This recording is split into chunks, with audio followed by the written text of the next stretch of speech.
And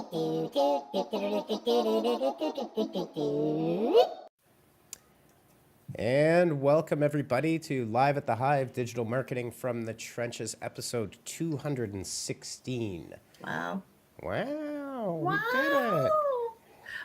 I'm like so stoked by the music. I'm Stacey DeSantis, by the way. I'm Sachita Gadekar. All right, and today we are talking about the future of digital advertising with news that's so fresh off of the presses. Don't touch it, you're gonna burn your hands. This is an incredibly hot topic right now in the world of digital marketing, digital advertising. A lot of privacy changes that have frankly come about, in large part, I would say, due to the 2016 U.S. presidential election. That was really the canister of gasoline that started the fires happening, which leads us to 6 years later where we are today. In terms of the use, we're going to talk specifically today about third-party cookies, their future or lack thereof a future. More lack thereof a future, like they're going away. And we'll make a distinction between first-party cookies and third-party cookies. You need to understand that. Like, not all cookies are going away, going bye-bye, just the third-party ones. Some of the customer engagement platforms, they have all sorts, CDP, Customer Data Platform. There's like 4 different acronyms for the same thing. And what that means and how you can create first-party data. We're going to talk about some of the new tools and features that Google and Facebook are introducing to allow you to track, but in a better way. So those are both of their privacy sandboxes. And we're going to talk about some strategies that you can use today to get ahead of the game so that you're not left holding the bag. And Sachita obviously handles a lot of our traffic campaigns.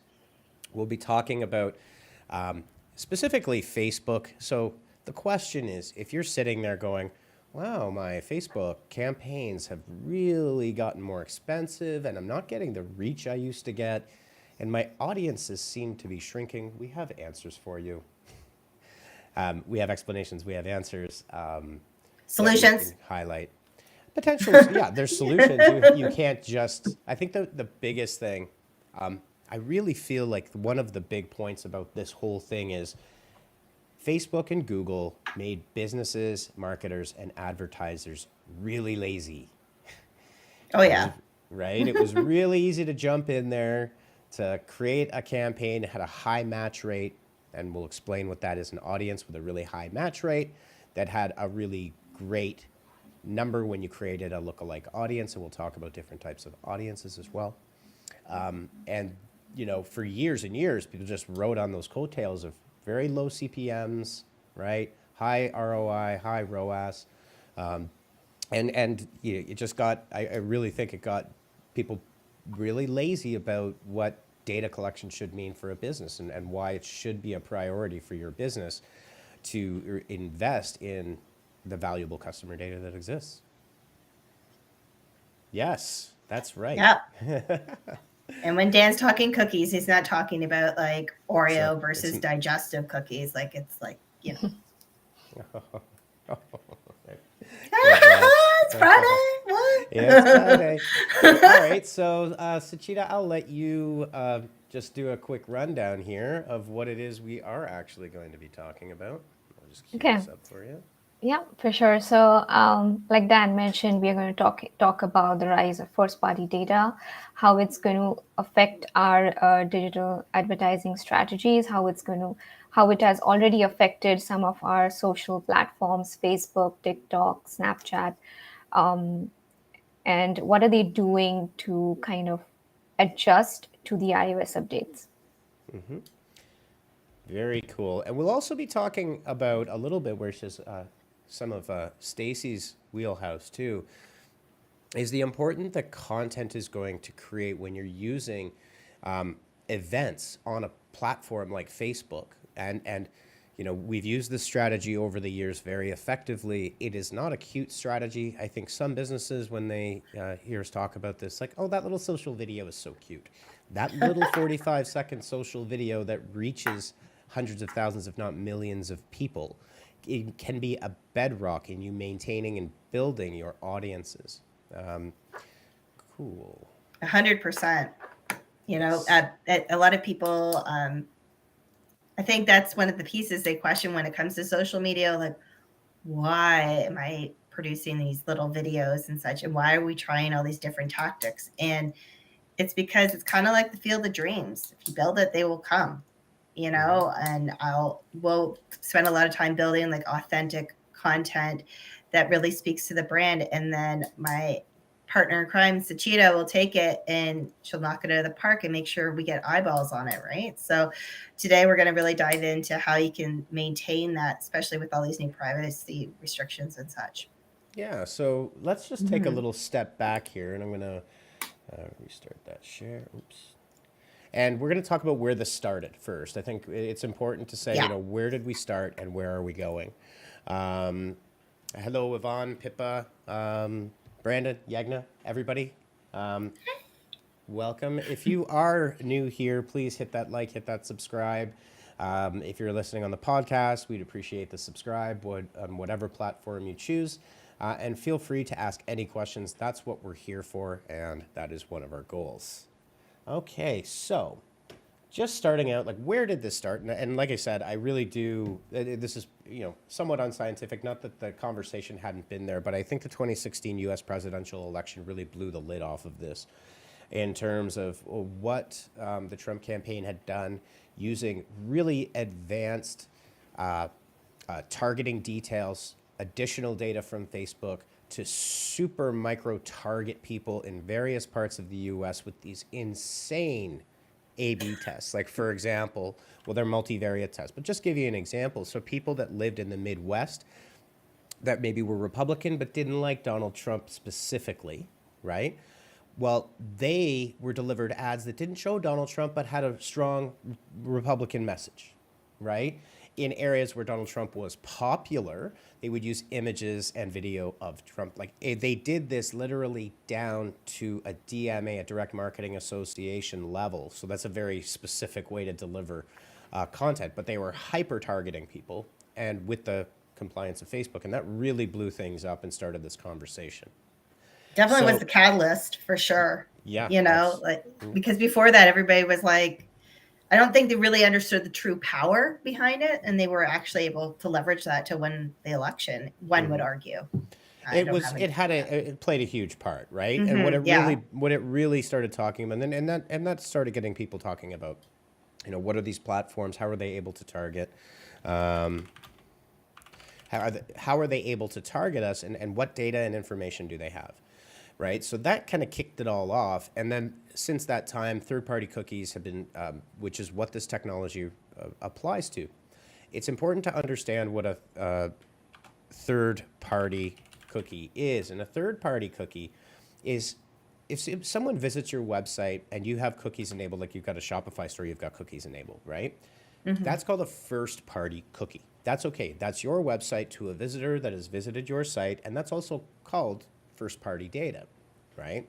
Third-party data is when you go into a Facebook Business Manager, and what we do is create what are called audiences, right? And I'm just gonna flip over here if I can find my right tab in the whole mess of my tab. Dan and his tabs.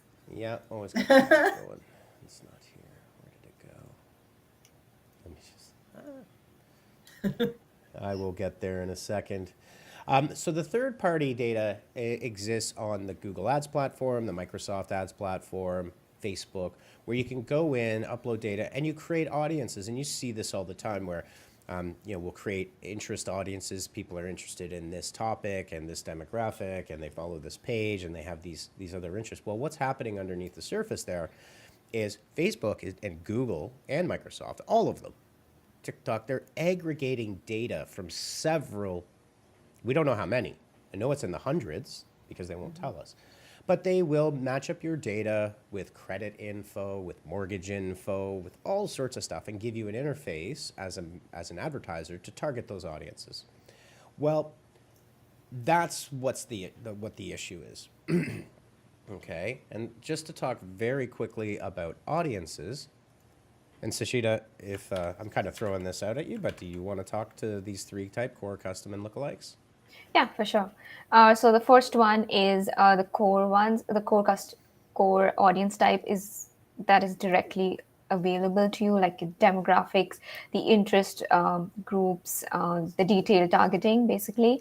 The custom is something that you can go in and create, like people who in the past have interacted or engaged with your Facebook page, your Instagram account, or have visited your website.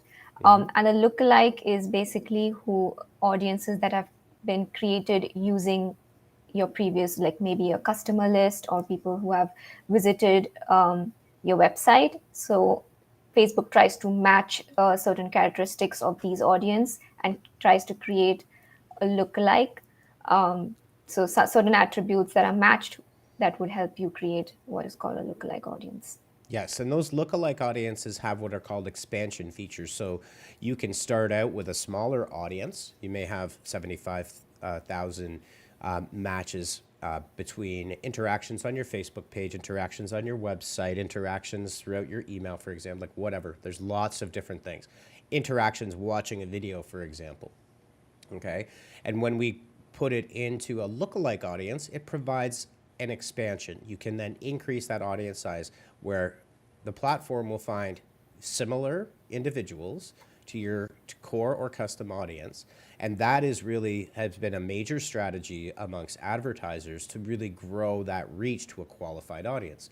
And so a couple of issues that have come up recently. So, this is at the core of this, and this is all driven by third-party data, third-party cookies, all of these things happening along those lines. So, where it started was Apple announcing app tracking transparency back in early 2021. So just about a year ago, but they had talked about it for a bit before that. And effectively, if you've got an iOS device, you probably have seen this now at this point. But what this did was it cut the legs out, mainly because one, I don't think anybody says yes to this. Just the way, do you want to allow Foodie to track your activity across other companies' apps and websites? By and large, the answer is no. And the confirmation, I think Facebook said 90%, or Apple saying 90% of people are not allowing it. Yeah, I would. Yeah. It's also, it's just the phrasing of it, right? Yeah, right? So, but it is what it is. So at that point now, you're frozen out, right? So your audiences can no longer track anything on iOS devices. And that's really starting to take a hit on the sizes of the matches, and that's the core to the audience, right? So that your matches are going down substantially. So Sachita, I don't know, like, do you have any examples of an audience size and what's happened to it? Like, what's the shrinkage on that? Yeah, for sure. Recently, I've been so when we are setting up audiences on Facebook or you're setting up campaigns, you get an estimated audience size depending on what you have targeted.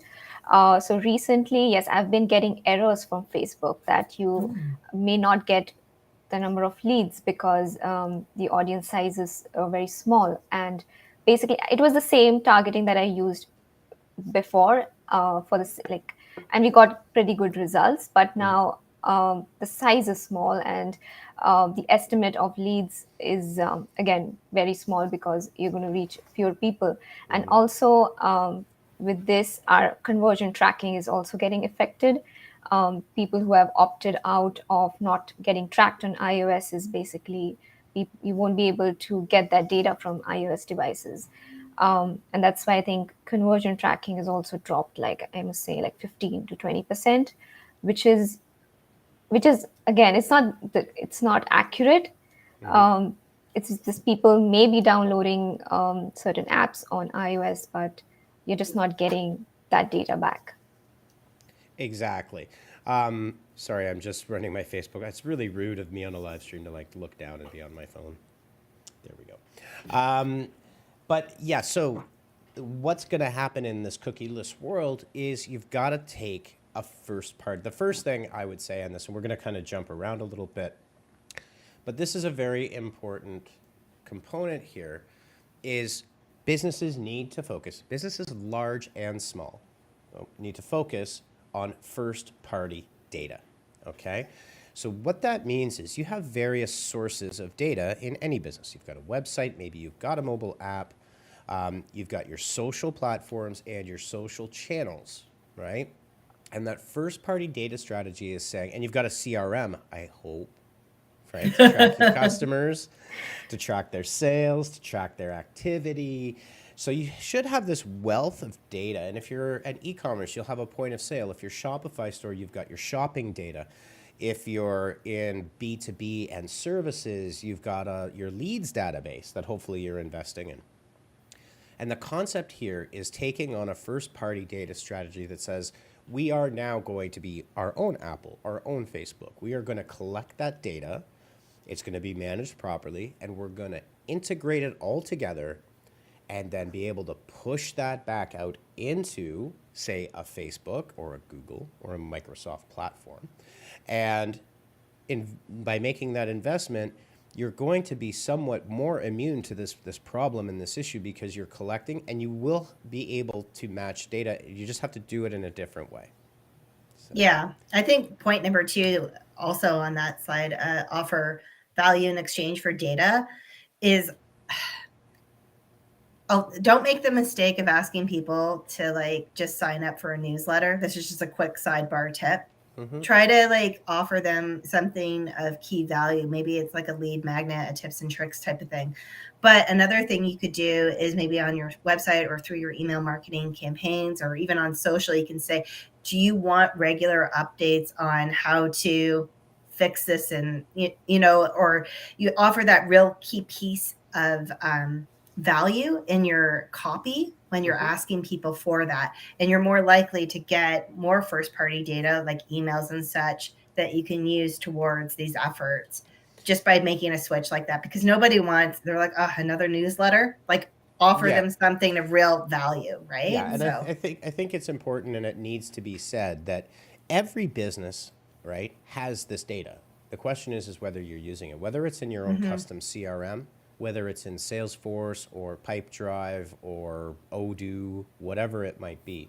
If you've got a Shopify store, for example, you've got all of that shopping data is first party data. It's extremely valuable, but you're probably not leveraging that over into your audiences for advertising and expansion.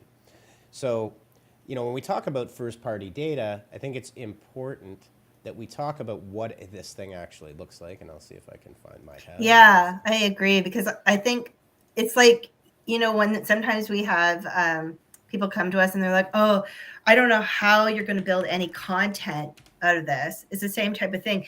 A lot of people are like, oh, I don't have first party data, but they actually probably sent quite a bit of it, right? Oh, so of course they do. Yeah, and so there's a couple.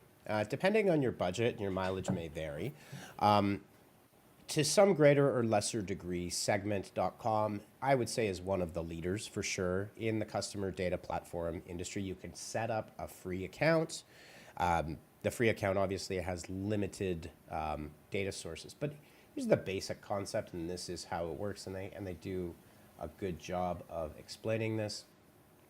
So if I can find the right little diagram here, it's effectively, there it is, effectively pulling in, and we'll use mobile app, website, potentially data warehouse, but you could use a CRM in here. You could have your Shopify store on this left-hand side.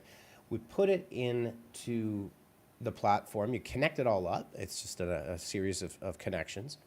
And then you're able to push that information, like add to cart, view to page, these are just simple examples, into your Google Ads Manager. You could push it into Salesforce to add and enrich your customer data in one place. That, hey, you know what? We've got one customer that is interacting on our website, downloading things they've purchased. If you've got a Shopify store, they've purchased, but you know they haven't purchased in the last 45 days, and you can create intelligent sequences to re-engage with those people. You could push that into like I said, Google Analytics. So you can see Google Ads here. Facebook Business Manager would be another one. But this is the tool that you would use to be able to manage your first-party data. And that's how it works, right? You take all these sources and destinations where you can push it back out.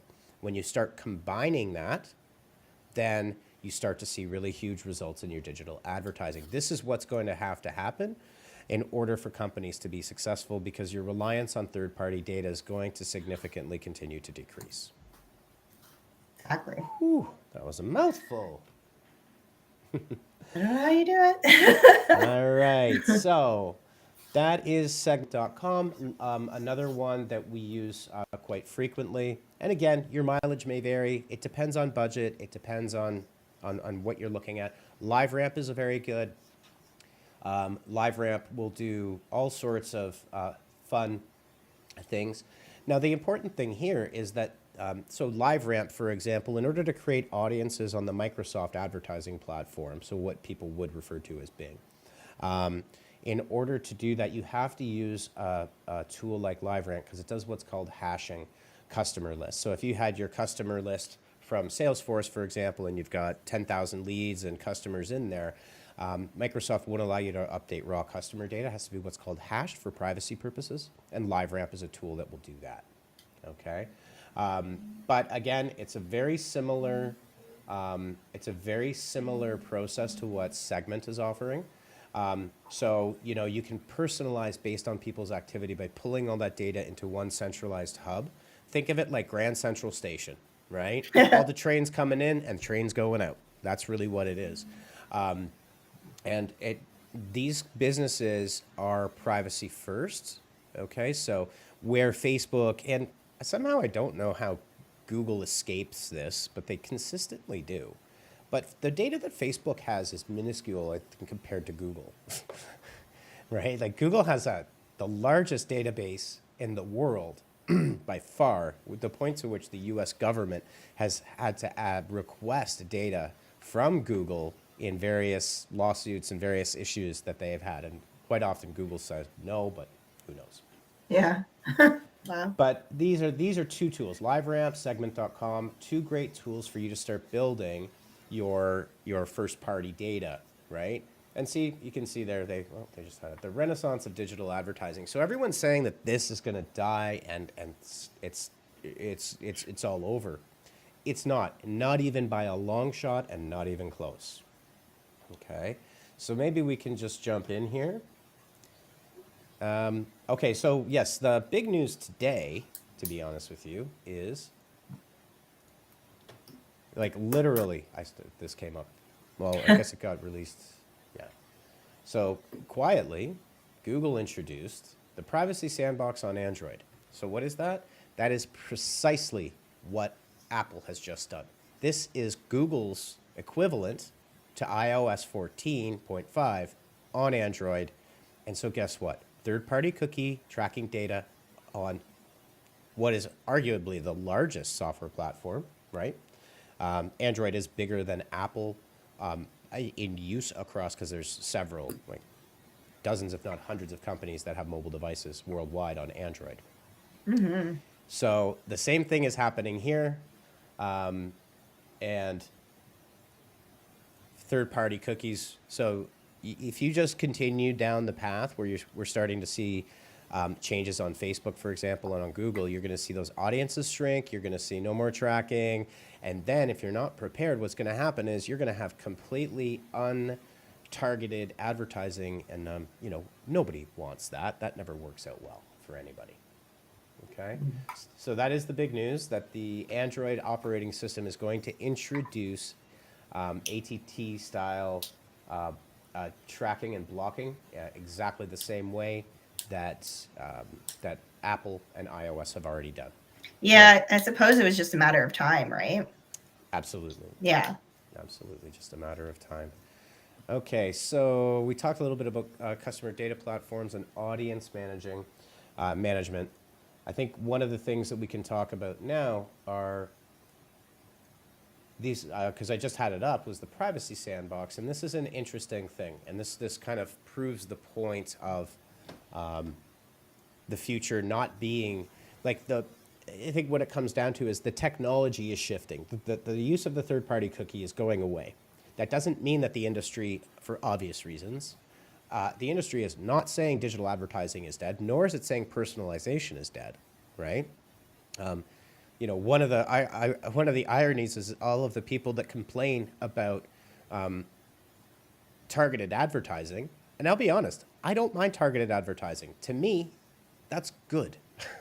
Yeah, I feel like it's kind of nice when it's customized to what you're probably looking for already. It's You a know what I mean? double-edged sword. For Yeah, sure, yeah. right?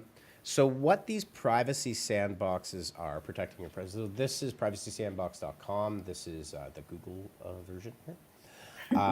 So basically what it is, they have a number of goals, but obviously consumer data protection is a top priority and it is really important. But what's going to happen is there are new technologies being introduced to replace, I mean, I'll be honest with you, one of the first things I learned in computer science in the 90s when I was in school was like, what is a cookie?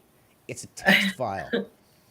It's a literal text file that gets written into your browser with little fields that have data in it. Like, it's pretty simple. This is like cookie technology is not super complicated. When you started high school, did you have to take a typing class? I sure did. Me too. And it boggles my mind. We actually had typing class on like the old school, like you had to slam Yes, me them. too. They weren't even electric at that time. Anyways, Yeah, sorry. I've kept up with technology. Time is not my friend. You brought me back. I had to ask, Yeah. you know. So what the goals of the privacy sandbox, and this is where as advertisers, marketers, business people, you need to have some amount of knowledge or have someone you can turn to, is one, consumer data privacy, right? Like that's very important. And right or wrong, and whatever Apple's motivations were, because I don't believe that Apple's motivations were 100% white knight holistic, like we're here to save you. No. No. This is a pitch battle between Apple and Facebook and dominance and revenue. And Apple just, played a pretty tough Uno reverse card on Facebook by introducing this. And, it's pretty, they're pretty brutal. I'll put it that way. Apple's not this beautiful, little dove sitting out there saying we're protecting your privacy. They're like, we want to own our markets and we don't want you to track on our stuff. Okay. Having said that, all of these companies want to give publishers and developers of apps and businesses the ability to track in a way that does protect the privacy and the personal information of the people being tracked. Okay? So third-party data cookies are going to be replaced by better, stronger technology that will anonymize you, but give the ability in some way for an advertiser to target that advertising to you. And that is the future of these platforms, right? So one of the technologies that I'll talk about briefly without going into too much is what's called a PPID, Publisher Provided Identifier. Literally what a cookie does is it drops some information in a text file that goes into your browser, right? Well, a PPID is really just saying, hey, look, like here's one of the benefits of tracking is if you're, I hope, if your agency or your ads, frequency capping, right? So frequency capping says things like, if someone's seen this more than 8 times, I don't want to show this to them again. I want to show them something else, right? So it reduces repetitive advertising that someone may see, which can get super annoying. Would also do things like say, hey, once I purchase a product, I don't want to see the remarketing ad for said product, right? Which is wasteful on all sides. These kinds of things are enabled by that tracking, cross-screen frequency capping, right? So what PPIDs do is it gives the ability for some persistent identifier that's anonymous, like just a hash thing, that says, hey, you know what you want to do is we want to be able to track, but we only need to know that this anonymous individual has seen something X number of times. So we need an ID for it, right? We just need some way to track them. And that's what PPIDs do. So ultimately the same outcome with better data privacy for the consumer. And that's what this is all about.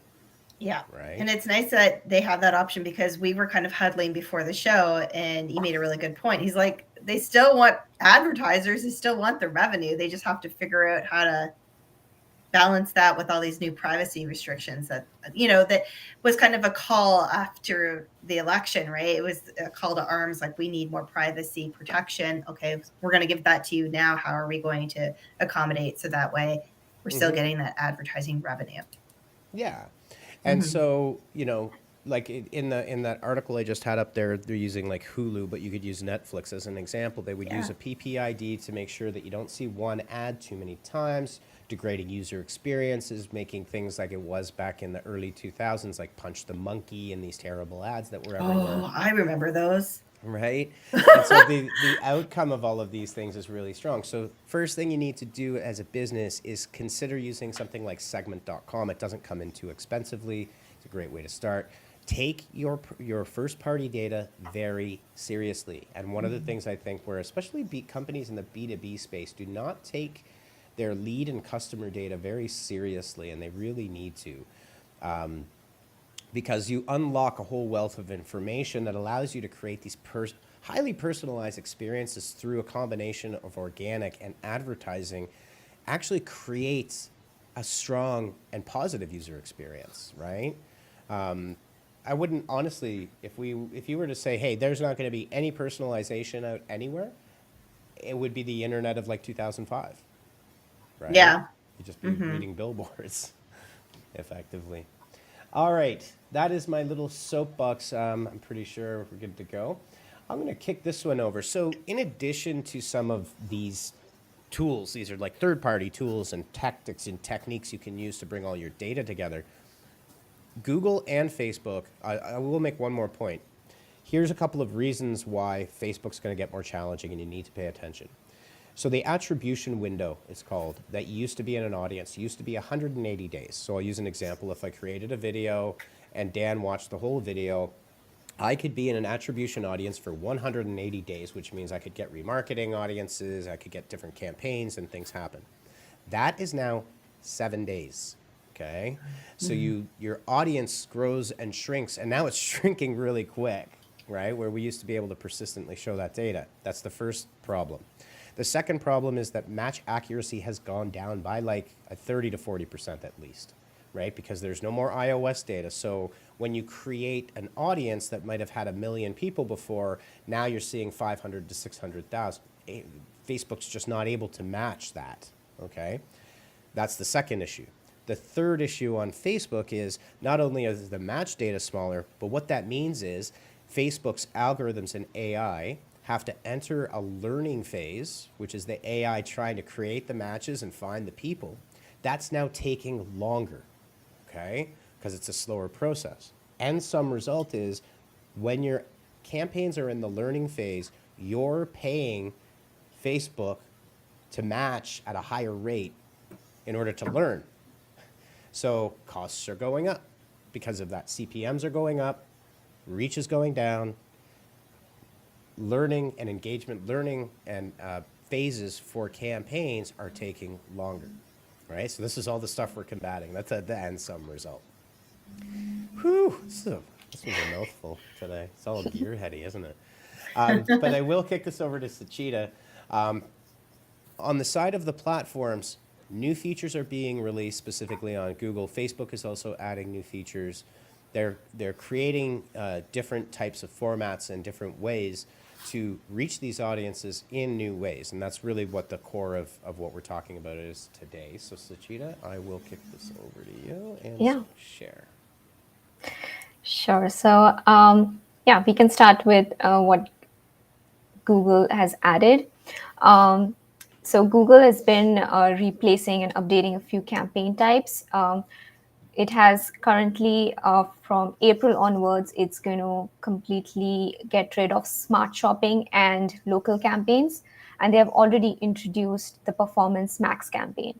I think this campaign is very interesting because with just like one campaign type, you can place your ads on different placements, different kinds of Google inventories like YouTube, Google Audience Network, Google Maps, and search and display as well. So yeah, with this, I think machine learning and AI is playing an important role, and this campaign particularly is mostly automated. There's very less control as an advertiser you have over it. But yeah, I think just by having a single campaign and being able to reach your audiences on all of these platforms is great. Um, and yeah, so Yeah. that's for Google. Yeah, for sure. And I think that another piece of advice I would give, because you do have less controls directly, but you can see the results. So one of the things is that the human side of this AI, where these were where the responsive campaigns started out, which is give us 5 short headlines, 5 long headlines, 5 descriptions, 5 videos, 5 Yeah. images. Like give us all of those things.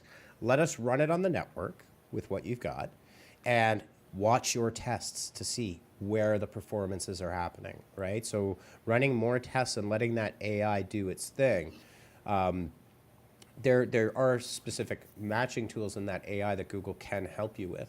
I think Performance Max is really interesting, and keep in mind under the surface, a lot of these tools are providing matching in different ways. Like obviously these platforms, Google and Microsoft and Facebook, are not going to tell us how that works, but it is in their best interest to have it be as accurate as possible. The caveat being, you have to test, you have to be creative, you have to watch those results, you have to prioritize and adjust after that, or else you can't just go in, pop it in, and walk away for 6 months and come check it again, right? That won't work. There we go. So that's the privacy sandbox, PPIDs. Yeah. Yep, there you go.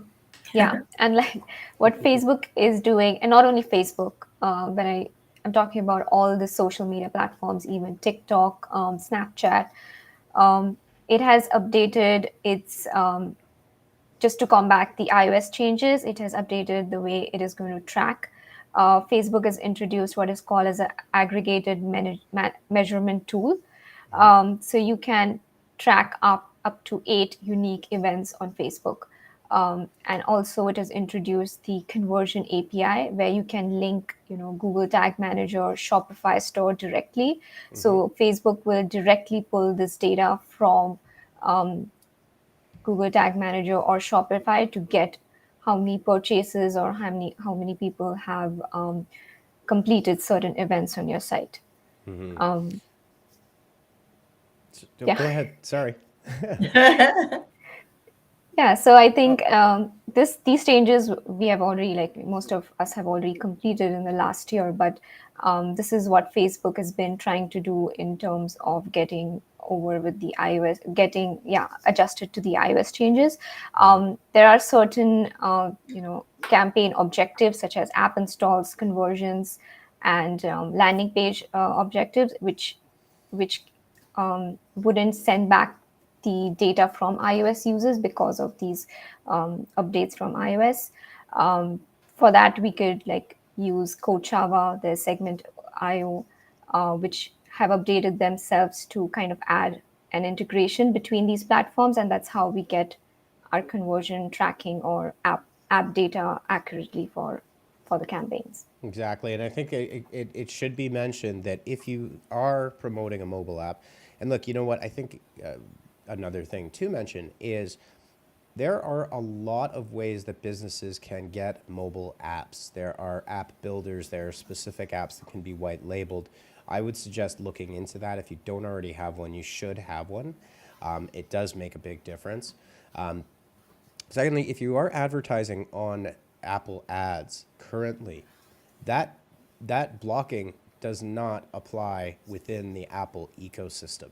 So Apple ads, because it's on their own tenanted thing, just as if it were Google, and Android would be a similar thing, that does not strike a privacy issue. So the ATT IDFA does not apply, right? That blocking.